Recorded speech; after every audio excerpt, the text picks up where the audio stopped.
But what I'm going to talk with you is a topic that is not frequently talking here, I think, in the course, and have been a topic that I've been working for some time. But also, given that it's a course of meology, I will call the attention to some methodological question involved. It's not any specific research, it's a trajectory of research, that I will try to summarize in 40 minutes, to be thing. Then I'm going relatively quickly, but later you debate, and everything is documented. There is papers, if someone is interested in go further the topic, please, Well, I'm coming from, as you said, from this town here, Salvador, I don't know if you, someone have visited Brazil. From here is where I have my perspective of the world. I know that a great part of you is European. You see the world down. I look the world up. Then this is where I build my mind. But I'm very lucky because I have good friends. Like Neil in UK, and that I can in some way interact and learn and. Sometime to even travel to UK and the other European countries. Well, Salvador is a beautiful city. Who want to visit Salvador is welcome. Well, I would like to say that health is a very complex phenomenon. You are in an epidemiology course that is a study health aspects or health or determinants of health or causes of health or disease or what you want.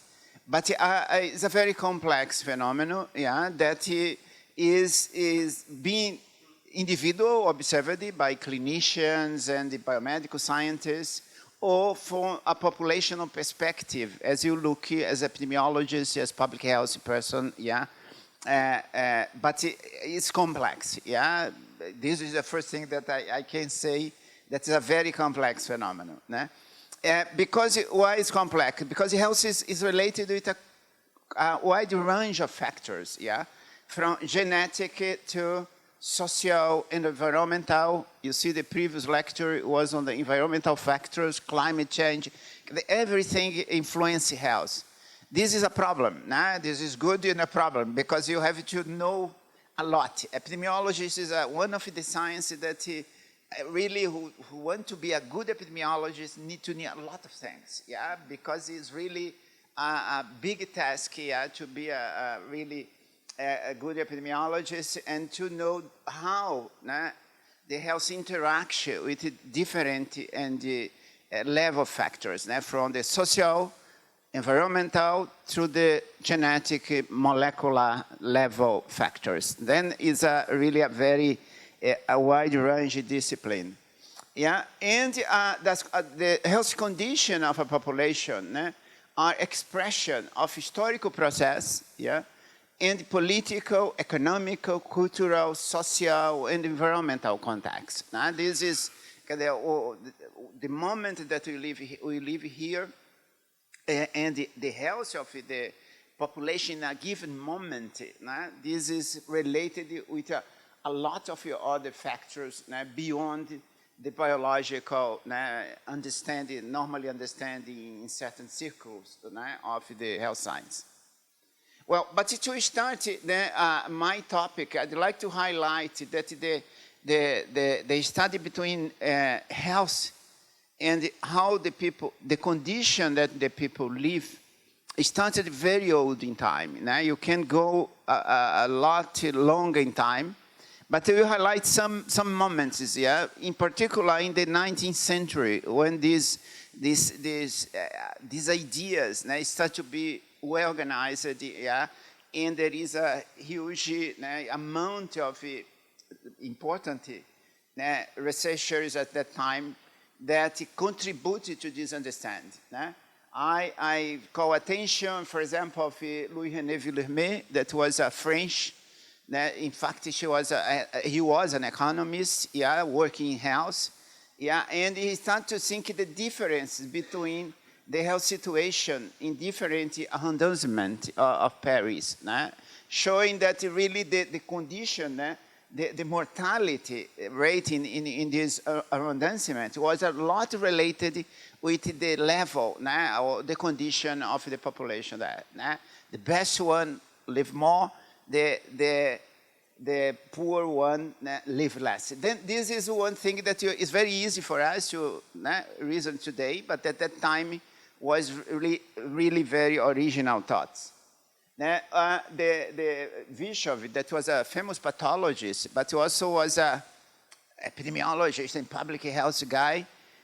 He very early, he was part of the health system in Germany and was investigated a typhus epidemic that happened in the Upper Silesia. And it's fantastic, his documentation of this, showing how this epidemic process was related with the condition that the people live in this specific German state. Friedrich Engels worked a lot on the relation between health and the work class. Engels worked in UK and in Manchester, mainly Manchester, and he developed a lot of ideas important on this relationship. But take it a lot of decades later, there is this graphic that I want to call the attention. This graphic was developed by a demographer, Preston, and it's very interesting because he showed basically a relationship between the GDP per capita of countries, here are countries, each unit here is a country, and the life expectancy in this country. You see here that when the GDP grew a very small level here, there was an increased amount of the life expectancy. And after some time, the life expectancy started to grow, but very slower than before. But a small change in the level here, on the bottom of the very poor countries, look like this is a lot related with huge improvement in life expectancy. Then this is important because show the different moments of times, people was accumulate information on this relation between the condition that we live, in particular the level of poverty that we live, and the healthy condition and the chance of survival of the population. The debate of inequality started a bit later. In particular, I think a really important moment was a famous report that was published in UK called Black Report. If you put in the Google, you find it was published in the 80s, in the early 80s, despite that was developed before, but the political reason, the report was only published with some delay, was shared by Sir Black, and because it is received the name of a Black Report, and these have a huge impact because what he showed was that the health system in UK have a huge transformative role in health. Was the first big health system in a developed country, was created after the Second World War, a very strong national health system. And in the 70s, Black and a commission that he chaired studied the effect of this, the potential effect of this on the health of the British population. And he showed that there was an overall improvement, but the inequalities persisted over time. And after several years of the action of the health system, there was an overall improvement. Everyone took benefit of that, but the difference that exists among social classes, this persists. Then this creates a new terminology in the health system, in the health arena, among epidemiologists. That was the idea of inequality. And then now this grow a lot. And what the first point that I'd like to stress is that as the inequality debate grow, the poverty debate decrease. Yeah, there is less interest in the poverty idea, because there is the world is not Europe. Yeah, the world go beyond Europe. Yeah, and the poverty persisted. Yeah, for until now. I'm going here, but one thing that I'd like to take your attention is that there was always, when the people think in transforming policies, this is, I think, a crucial point, yeah, to the young epidemiologists, is that all the evidence accumulated so far coming from observational studies. A great part was from observational studies. And then there was some debate of what kind of knowledge you need to implement policies. Observational studies are sufficient to implement policies, or you need randomized trials, you need other type of investigation to really feed the policy process. This debate happened. There is some nice papers of the early 2000 in this century, yeah, debating this question that I call your attention for that. In a recent review, not so far away, that I participate, that is published in the Oxford Textbook of Global Public Health, they ask us for write a chapter on reducing health inequality in developing countries. If you see here, a lot of our proposal is around the policies, around it to implement policies, be policies different in nature, yeah, that are capable really to change the health condition. Then this is a point that I'd like to call attention. To have the climate crisis, it's not a health problem. In fact, that to solve the climate crisis, you need policies, mitigation, adaptation policies that make it possible for us to survive in this moment. Sure that the health system is important to care about the disease and the effect that are generated by the climate crisis, but the fundamental is the policy. The same thing in general, yeah? You are very dependent on policies that are implemented, are created by government that are political-based government. Is not then, because I think you, in general, you teach a lot that you need to help policymakers to do things. Yeah, it's true. But the process of policymakers, they come in the political situation, political context. Even here, you see there's a change government of a country, and the government change the priorities, the way that they do policies, yeah, the way that they see inequality, the way that they see the climate crisis. Donald Trump, United States, for him, there is no climate crisis. It's completely out of touch, and this is being followed by other governments. Then you can't isolate ourselves, yeah, or do not think the political context that you live.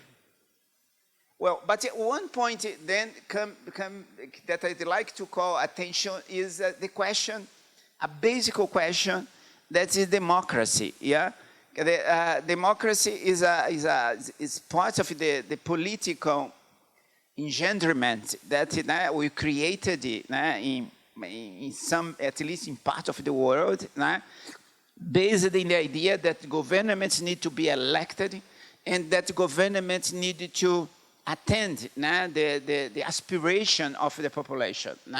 This means that this government is compromised to implement policies that go and attend the aspiration of that population. Then this is a basic idea that sometimes you don't think about, but is a very important idea.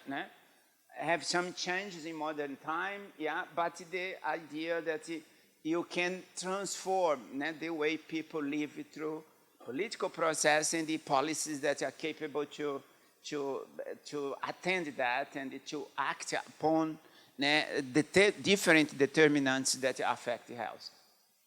But there is people that try to study the relationship between democracy and health. This is a topic that you find in the literature. This is funny because everything that you look in epidemiology and you can find, yeah? Then democracy is one question that some people study this, yeah? But it's very complex to see the mechanism linking democracy and health. It's not very easy because political is a process, very complex things, yeah? It's different from different contexts. And this probably is one of the reasons that studies like this one, yeah, have difficult to make it and to link it, the relationship between democracy and health. But I can say that the type of political system that have a role in whether the government is yes or not work on behalf of the people. There is a connection between democracy, one human rights, yeah, and the democratic principles are very central in focus on the determinants, important determinants, yeah, or social or environmental determinants of health. And this is one thing that you expected from democracy, yeah, that this government are capable to implement policies, yeah, that attend the needs of the people, and what I say here in the end, equity-oriented. There is a pro-equity aspiration in terms of decreasing inequalities or differences that exist in the population. But why this is valid as a thought, as a general idea, yeah, there is limited evidence to sustain it, yeah. Then my idea here is to discuss a case. I'm not going to try to generalize. All my data is from Brazil. I like to present Brazil during a period of Brazil, yeah, and try to see this relationship between a democratic, progressive government, yeah, and the policy that this government develop, yeah, and with this discussing and reflected in this broad links between democracy, poverty, inequality, social justice, and health. That is our objective. Only to say, in summary, a lot of you are not from Brazil, not Brazilian. Then a summary, Brazil is a large country in South America, have 8.5 million square kilometers, very large one, with a population of over 200 million people, was colonized by Portuguese. You speak Portuguese, you don't speak Spanish. A lot of people think that you speak Spanish, but no, I speak Portuguese. It was independent in 1822. It became a republic in 1889. I have a tradition during the history of authoritarian governments. Yeah, you have a period of democracy, a period of authoritarian government. And I'd like to analyze a bit this period here. From 64 to 85, there was a military dictatorship in Brazil. In 85, yeah, it started a democratic cycle, yeah, that was very important. And there was other moments, yeah, the changing, but I want to focus in this period here that will be my objective of my analysis and of my studies, yeah, of the study that I'm going to present. Yeah, this period of it, democratic period between the post-military government until 2015.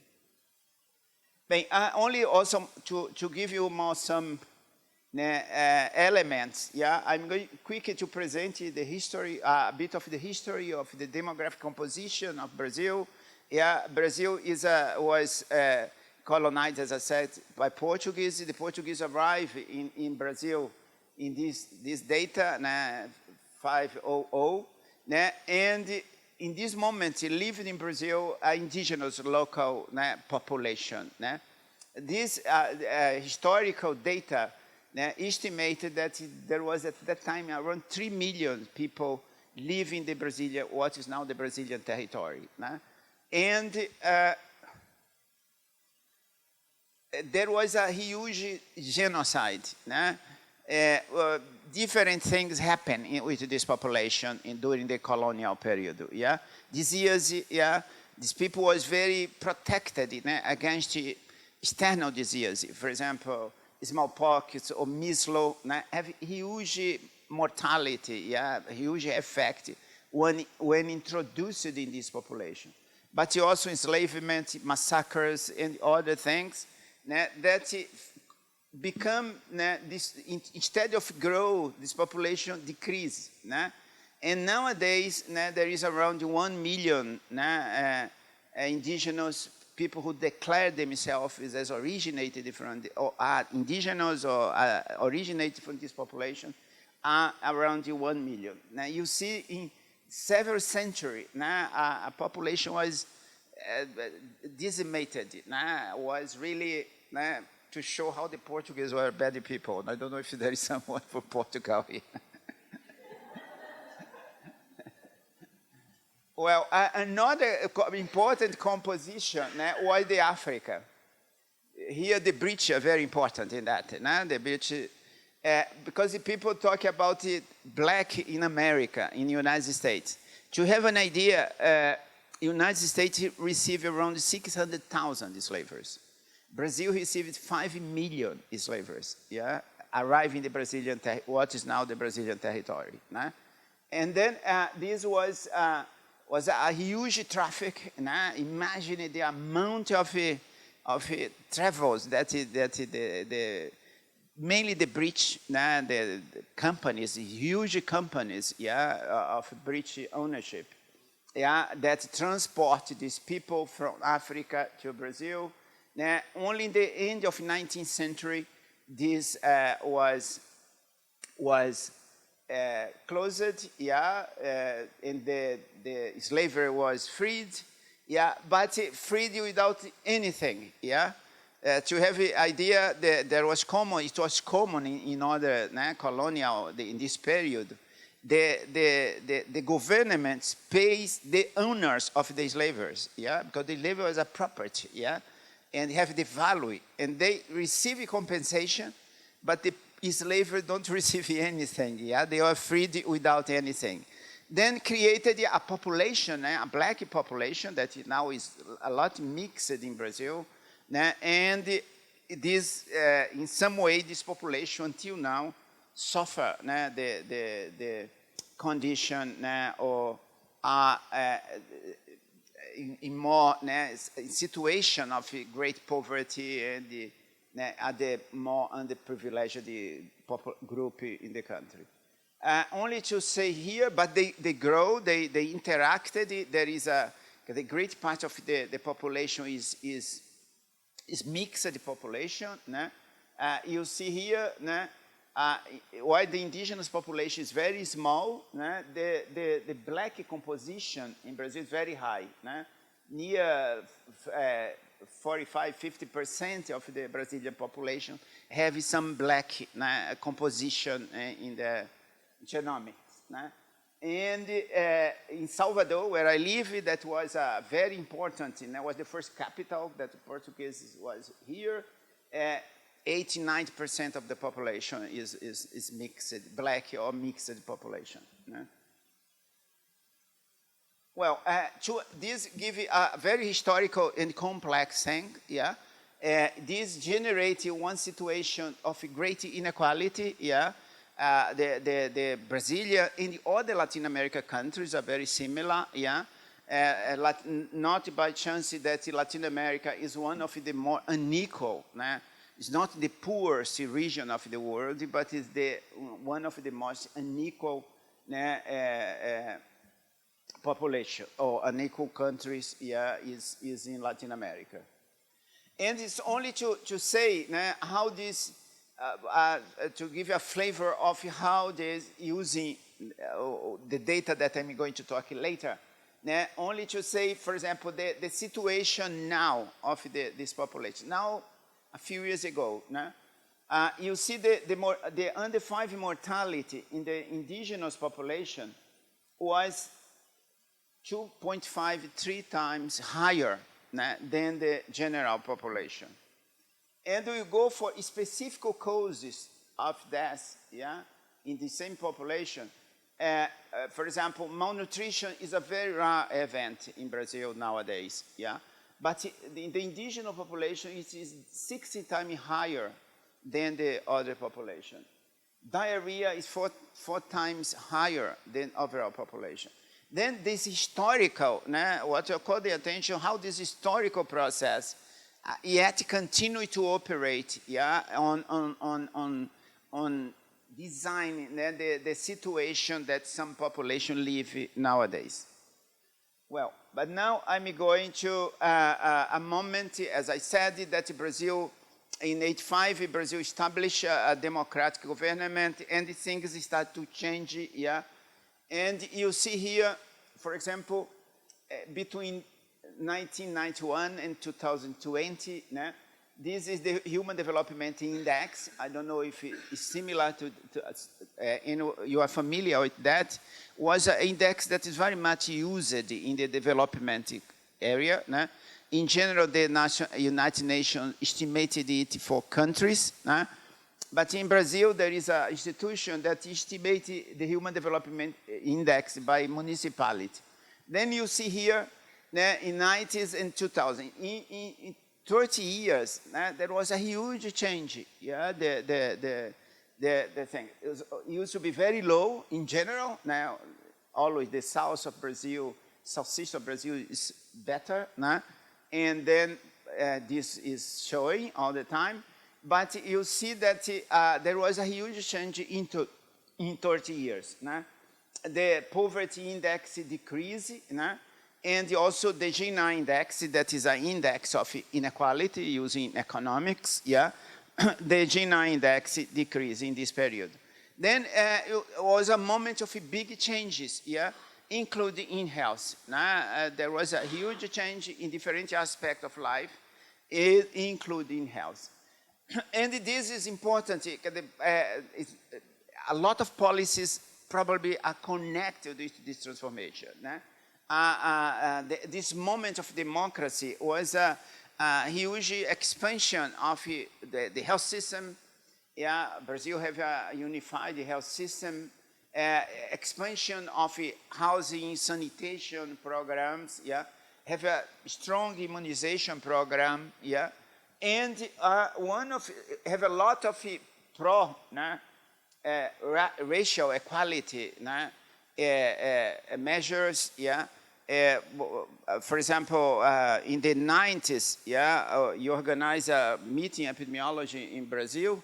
It was talking on a session on indigenous health situation. There was at that time any researcher, indigenous researcher in Brazil. I remember you indicate a person from New Zealand that came from New Zealand to talk about that, with other people from Brazilian that study about indigenous population, but not indigenous that are.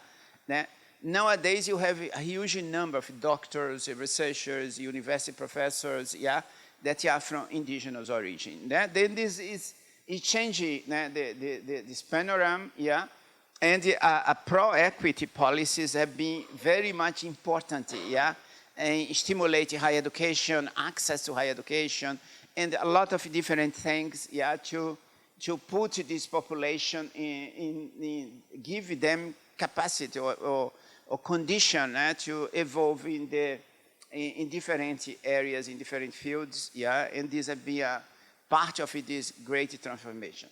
But I'd like to call the attention that will be my focus is the cash transfer program. Cash transfer program is a program, a type of program that is implemented in different parts of the world, including Europe in some moments, that government transfer money for poor people. this is like give a salary, yeah, to poor people that are classified as poor, that apply for that, and they get help to the government. And this cash transfer have been implemented in different parts of the world. It's not only Brazilian, but very common nowadays in several developing countries. Yeah. This started in Mexico, Bangladesh, Brazil, but then was followed by other countries as a policy to speed the solution for this big question of poverty in this country. Yeah, to try to reduce poverty and the extreme poverty. Yeah, and give great part of the population condition of better condition of survival. Here, other map, yeah, with a place where there is cash. But I like to before I go in my data, to think about one thing that a cash transfer program or social policies in general affect health how? They don't have the objective of health. The cash transfer are, if you read all the programs, they are established to reduce poverty, to minimize, to attenuate poverty in the country. They don't have any objective of health. But as we understand that health, poverty is a major determinant of health, in theory, this is an opportunity to evaluate how poverty reduction affects the health. It's a different question. You see here that you go out from the poor observational study, poverty affects health, to try to test the idea that a policy that was designed to reduce poverty, it affects health. And there is some ideas, initial ideas that are important. I quote here this guy is a demographer, a historical demographer from Oxford, Simon Schretzer, that have a very nice piece of work that he reflects upon that. Using the British example, there was a lot of debate, historical debate in Britain about the role of the policies, the political movement, how this shape the health of the population. And Simon, in some way, have very nice reflection on that. He's not very well known in the health arena, yeah, very much is more in the demographic arena, yeah. But he have very important thoughts. I put here one of his important book in this, that is on health and wealth. After him, others contribute to that. There is some studies on the cash transfer in health in different parts of the world, yeah, including Europe. This study here is how social protection affects tuberculosis control in Europe, yeah, and the data show that you have an important effect on tuberculosis control. Bem, take back to the Bolsa Família. Bolsa Família is a cash transfer program. The cash transfer has two types of cash transfer: conditional and unconditional cash transfer. The Brazilian one is a conditional cash transfer. Conditional because the people receive the amount of money, but they have some conditionalities, yeah? Like if the child is born, yeah, to take the child to the health system, the child to be followed, to be vaccinated. If the woman is pregnant, needed to have to search for medical care, yeah. And then this is important, yeah, because it is connected, in some way the social protection policies with the health policy. But it's one thing that have some amount of money. This is the original design, but this changes over time. But at the end, they classify the families, yeah, and the families have a level of need. The government give a monthly wage for this family. One important thing is that the women that receive the wage, the amount of money, because there is also is a long way of thinking that women are more protective of the child than the men. Then this is very, in a machist society, yeah, in machist society, this is a very big decision, to give the women the power to control the resources, or the family resources. And this is, there is a study about that, how this empower the women, yeah, and they are transformative in terms of give the women a stronger role in the family and to the growth of the child. Well, I'm going here, and then our objective was that Bolsa Família is an important program in Brazil. It's part of the efforts, yeah, of the pro-equity, and was designed during a democratic period in Brazil. Yeah, it's really very aggressive in terms of giving, yeah, the population, anyone who needs receive, yeah, there is no problem, yeah, there is no limit, budgetary limit, yeah, and this create a lot of debate with the middle class or other people that say, well, giving money, the state is giving money to the person who not work and things like that, yeah. But the government in general has guaranteed, yeah, that this money goes, yeah, and is an important, it's a relatively low amount of the budget of Brazil, but sufficient to create political debates on these things.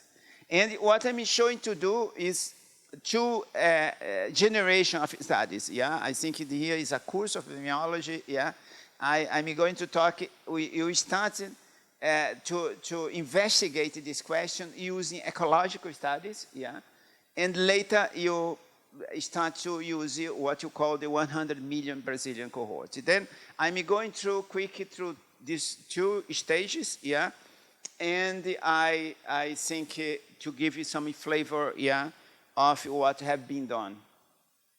The first generation, that we call it the first generation, were longitudinal ecological studies, yeah. Brazil have near 5,500 municipalities, yeah. The country is divided, the administrative units, yeah. And using this as a unit of analysis, yeah, you build some data sets, yeah, using different variables, yeah, coverage of Bolsa Família and the other things, yeah, and try to I'm not going details, yeah, but yeah, using the municipality as unit, yeah, mixed ecological studies using data from different sources, yeah. Brazil have good data sets, yeah. The data collection process in Brazil is reasonably good, yeah. In general, people think, no, it's developing country, don't have data. No, Brazil have good data, yeah, that's possible to do a lot of things. And test for different variables, yeah, and using covariates, yeah. Then the design is written in the paper that I will show, yeah, who have interest in more details on the methodology, yeah. But it's a typical ecological longitudinal study, mixed ecological study, yeah, using fixed effects models, yeah. This is the equation, the basic equation, and these things, negative binomial regression for panel data with fixed effects was used. But one thing is the first paper was published in the Lancet. In the time the Lancet accepted this, yeah, was an ecological study, but despite that, the Lancet accepted to publish. It was a big surprise, but to submit to the Lancet, the editor was a bit, not because the method, but because it was only on Brazil. then I write to them and said, oh, Brazil is a big country. Yeah, you publish things on UK, on a thing. Why don't you publish on Brazil? And he accepted it to review. Né? Then he started a review process. But it was 7 reviews. Yeah, they put 7 reviews. Yeah, but at the end you answer well all the question, and it was published in the Lancet. Then give you a certain, to publish in the Lancet is always a certain, give you some importance, and call the attention of the paper. But basically, what you show is that the coverage, the level of coverage of Bolsa Familia have an effect on overall mortality, yeah? And in particular, in some, the mortality system in Brazil is possibly decomposed by ICD-10 causes. Yeah, this is a very important instrument of analysis. And you see here, for diarrhea and malnutrition, the impact was huge, 50%, and here 65% impact on malnutrition. Go according to the hypothesis. The Bolsa Familia is poverty, food, and decrease under malnutrition, and decrease important diseases like diarrhea. They change the contribute to change the picture of infant mortality and the suffering in infants. Yeah, as a here I put the data. Overall impact was 19% on mortality, but on diarrhea and malnutrition was very high impact. Yeah. And following that, a lot of others outcomes were studied. Now you see here a list of that. I think it's not complete, but even in AIDS incidence here, yeah, that was published more recently, yeah, and the others studying tuberculosis, leprosy, malaria, yeah, and the maternal mortality, yeah, violence, homicide rates, yeah, and then a lot of different outcomes were studied and show impact. For every of these, there was some level of impact, it's not equal, but there was some level of impact. It stimulated the idea that it really document better this idea that poverty reduction can have a more strong effect, a strong effect on health. But as you know, ecological study is very criticizing in epidemiology. There is a lot of limitation, a lot of questions, a lot of things. Then was very lucky that you started this second moment that you call longitudinal individual based study, yeah, and how you build that, yeah. The idea of cohort you have, yeah, you are expert now in epidemiology. I finished a nice course in epidemiology. Everyone is expert. Then cohort is one of the model of study that have been used in epidemiology for a long time, yeah, very more efficient than ecological study, and using individual data. And how you built this, yeah, to do that. In general, cohorts are made by data that are collected.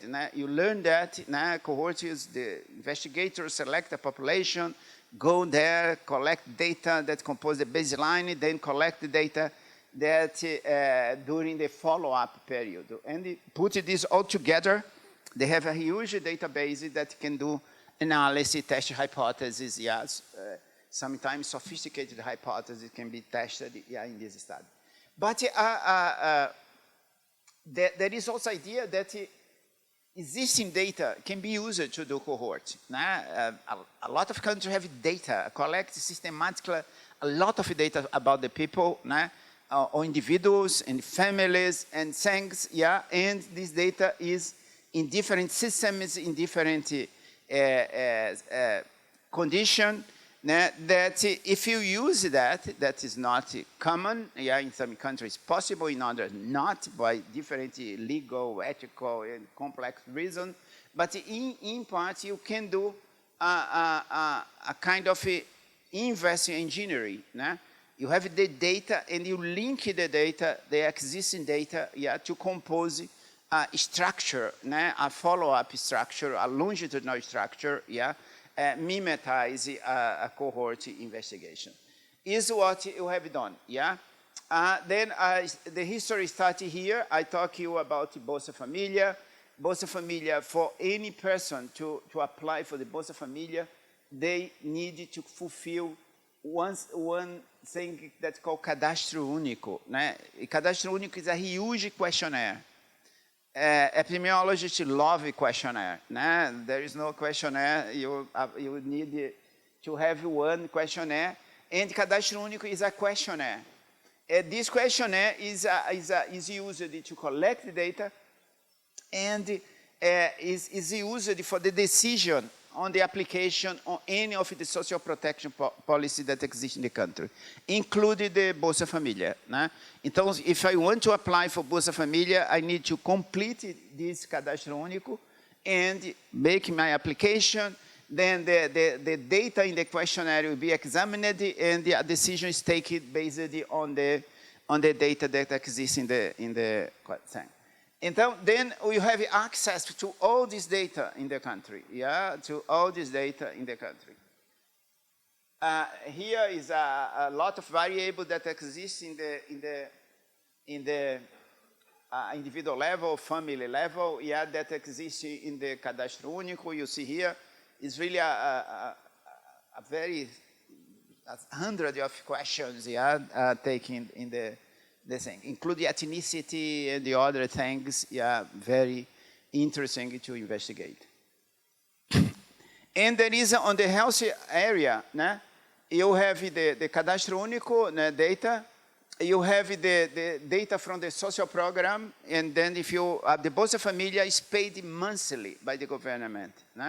Then there is this data. This data is, you know how much a person receives. This is in computer, everything is digitalized. The person receives the money nowadays with a card in a bank. Yeah, it's like you receive a salary. This is computed. Yeah, everything is in the database. Then also this data, you have access to data from the Bolsa Familia, and you have data from the health system. Yeah, like birth data, mortality data, infectious disease data, hospitalization data, and this is connected in a huge data center that was built for this, yeah, with a complex data governance, yeah, was developed a complex data governance to deal with that, yeah, to comply with legal, ethical questions, yeah, with a very high level of protection, yeah, and to give confidence, yeah, that this center will be really very well adapted, and very protective of privacy, yeah, using not only computational resources, privacy resources, and a lot of new softwares, yeah, that work better with data, big data and things, yeah, that speed. Then people work with Python, Spark, R, yeah, Jupyter, a lot of things that maybe some of these you had the contact during the course. Yeah, there is a lot of documentation of this data governance process, the computational results, as I said, a linkage system, yeah, you developing in-house a linkage system, yeah, that is used in CDAX. Nowadays, this software is used in other countries, yeah, like Mexico, the Brazilian government using some tasks, yeah, and it's a very nice system, yeah, that speed the process of linkage, yeah, because look, linkage, if you have common numbers, a lot of countries have already common numbers, you link by numbers. But in Brazil, all the system, like as this cohort started with data from 2000, at that time there was no common number in everything.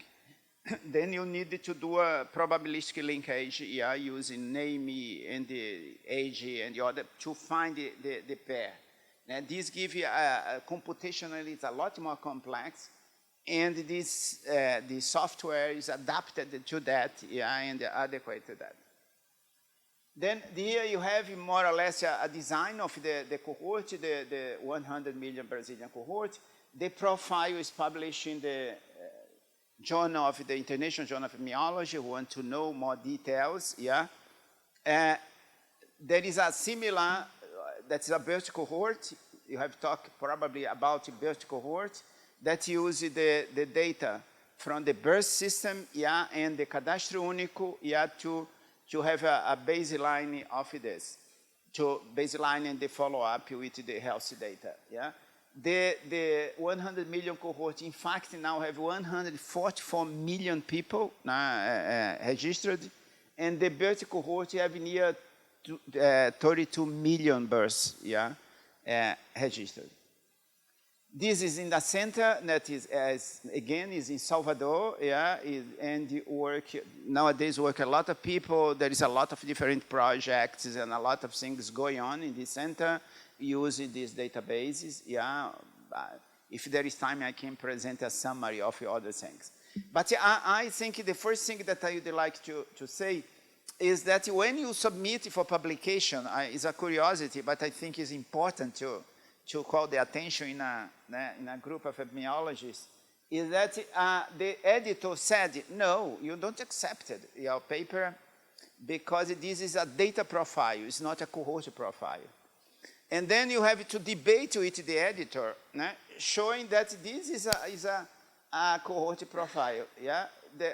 You create a lot of reasoning, yeah, to say this is a cohort profile, it's not a data profile. You have all the characteristics of a cohort, yeah? You have data, you have a longitudinal structure, yeah? You are updated this, a lot of things that are characteristic of a longitudinal study. And at the end, the editor accepted the paper. Then, the first thing that I say to you, do not accept a rejection immediately, yeah? I know that for a young person, yeah, to be rejected is very bad, but try to react, yeah, to say, you are a guy, you are not so correct. I need to create, I have my arguments. Then the editors, and then the two cohorts profiles are now published, yeah, despite a first resistance, yeah, to publication. But in terms of methods, in the cohort, you have several possibilities to apply methodology. I'm not going, probably you have classes about that, yeah? But probably don't have about the quasi-experimental studies, yeah? You have in the health literature, two great blocks of studies. The observational studies, that is classical cohort, case control and things, and the randomized control trials, yeah? But you have a huge area here that is called your natural experiments or quasi-experiments, yeah? That is a group of designs, yeah, that make it possible to reason, yeah, and to study effects, yeah, in one way that is not, is observational, the data is observational because the research do not produce the data, yeah, it's observational studies, yeah, it's not experimental study, it's an observational study, but the design is a bit different, the analytical process is a bit different, yeah, and then this is a lot used in economics, yeah, economics use a lot, in health system research, yeah, less in epidemiology, yeah, is one of the things that I agree here, that next year new include the accretion natural experiment or quasi-experiment, yeah, in this course. Then this is more useful to evaluate the impact of intervention, yeah, this group of studies. Only to say here is it's a review of this kind of studies. Now you have the RCTs, the no experimental observational study, and you have here a group of natural experimental quasi-experiments. that have now several groups of studies. It's not one only design. Yeah, natural experiment is a complex of design. Yeah, easy unfold is developing. Yeah, there's one area that is growing. Yeah, but some are very well consolidated. Né? Propensity score matching that you have used a lot, difference in differences, interrupted time series, yeah, synthetic controls, and the other methods, yeah, that can be used, yeah, to test hypotheses in general connected, né, to evaluate the impact of intervention when you have data like the one we have. Well, and then this generates a lot of studies, yeah. This is an important point. With using this concept, yeah, and the adequate methods, you see here a series of studies. Nowadays, the group have 15 different outcomes, yeah, evaluate the impact of cash transfer, yeah. You see the HIV/AIDS, yeah, child mortality, maternal mortality, yeah, the suicide, yeah, leprosy, yeah, substance use disorder, hospitalization, yeah, and the others that I don't put here because it was full, the thing, yeah, because you have near 15 outcomes, different outcomes that is affected by the poverty reduction policy. Yeah, here's some methodological detail that in part I'm already talked about, né? Here, summarize this effect. Now you have, for example, for the child malnutrition, now you have this 70% reduction in stunting, yeah, linked with in children who family receive Bolsa Familia. A 30% reduction in preterm birth, 11% reduction in the birth weight. That these are a child condition. Child mortality, 70% reduction. Cardiovascular mortality, 4% reduction. Maternal mortality, 18% reduction.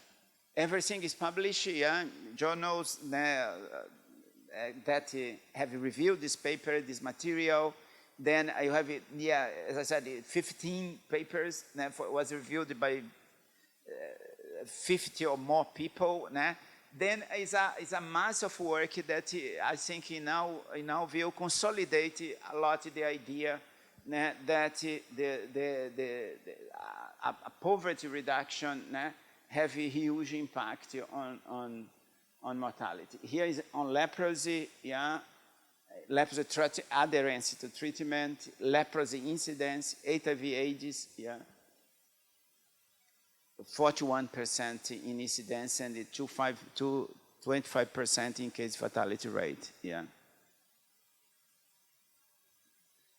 Here in the area of mental health, yeah, you see in suicide is the biggest effect, over 50%. Yeah.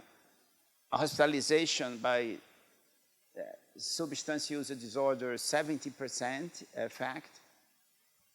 Immortality of people who was hospitalized with mental health problem, reduction of 11%. Well, with a few more details, here, for example, the case of the child mortality, yeah, you see here the effect, 70% overall effect, but now using what I call the attention.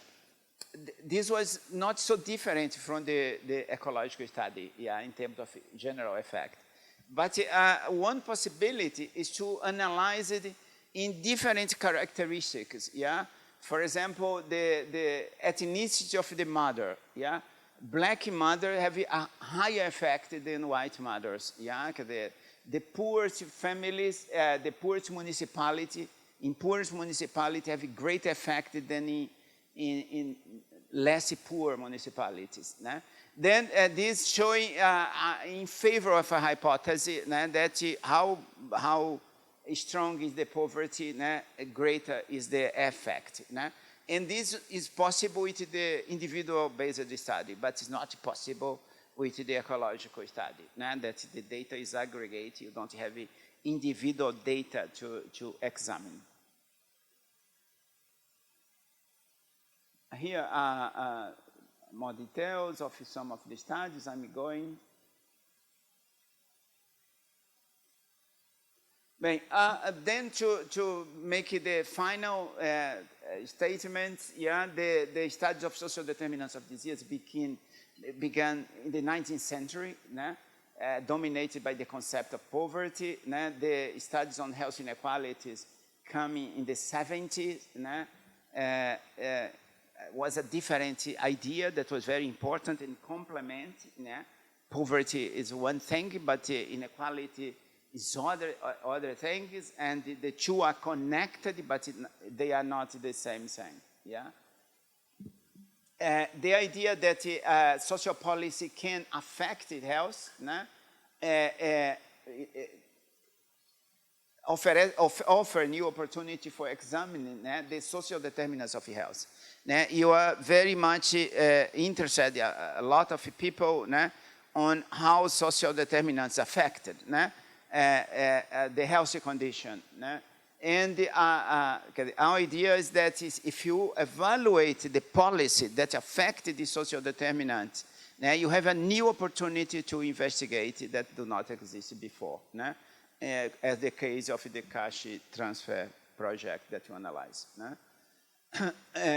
The studies using aggregate data have shown beneficial effects.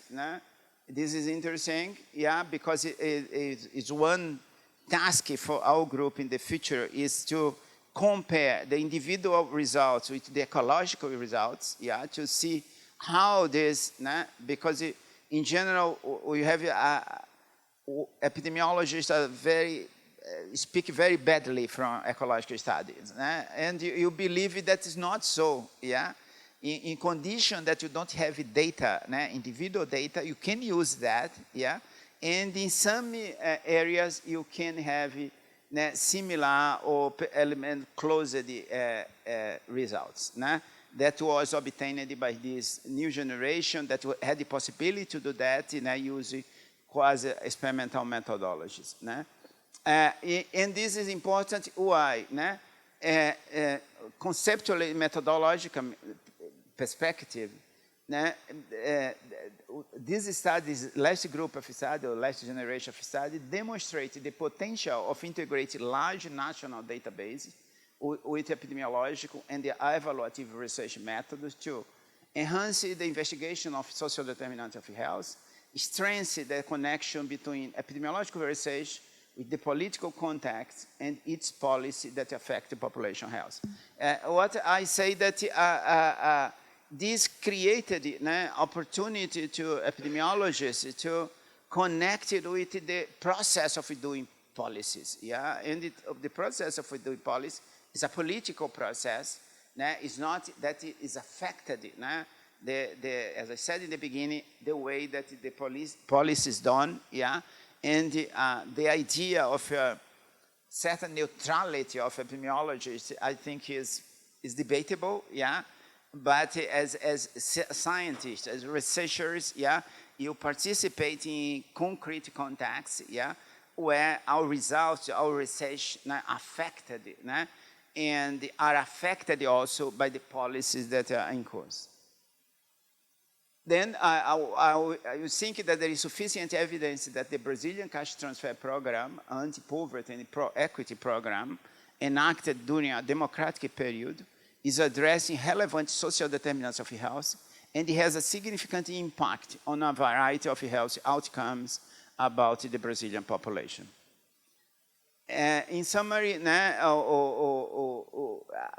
the idea that the context of health is old, is no coincidence that the studies of poverty, inequality, and the other social determinants of health has been central to epidemiological and public health research, and the practice in the public health research and practice in the pursuit of health and social justice. However, it has been done through observational study with all the strengths and the limitation.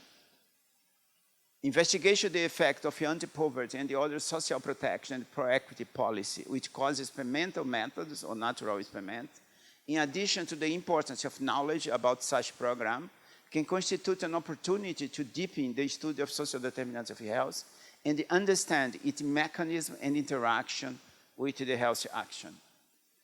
Based on the experience presented here and by others, it is possible to highlight the importance of using the social health data produced routinely in several different systems, administrative, social, and health systems, associated with a solid data governance, adequate computational results, and analytical methods can be the basis for an epidemiological research more connected with the public health and its historical aspiration of social justice and to improve the population health. I finished to this. Yeah, this is a very interesting paper written by a group of ethicists, epidemiologists and ethicists, that put at the end the failure to collect and analyze the data and information with the goal of improving population health would be blameworthy, because there is a lot of debates on using this kind of data. But if it is a benefit of the health of the population, plenty justifiable. And by the end, I'd like to say, I will not have time to present more details on this cohort, but you have done research in different areas, inequality, hard events, hard health events. Nowadays, we study climate and health because you have a big cohort, that one of the problems of studies in climate health is numbers, because the exposition is very complex. And you think that epidemiology can evolve, from the traditional model to do, the system is here and the data is collected for research. That's the traditional model. It's very important. It has produced a lot of things and must continue. But my idea that I like to suggest is there is an alternative model that can use data routinely collected and to be used for research out of the aggregate data or ecological data, using and mimetize our developments in terms of longitudinal studies, the cohort, and other things that epidemiologists have completed or have developed over the past decades, to build an alternative model more connected with the real world, and the more intricately linked with the real world.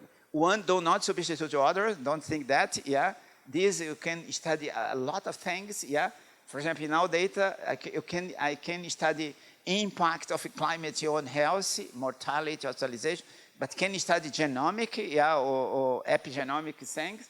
This needed this type of study. Then probably they can complement each other, But there is an alternative model that can be important, to advancement of epidemiology. Here a list of colleagues that have contributed to that, It's not my work, it's a team work, and some of the founders that have financed different projects that make possible that. Thank you very much.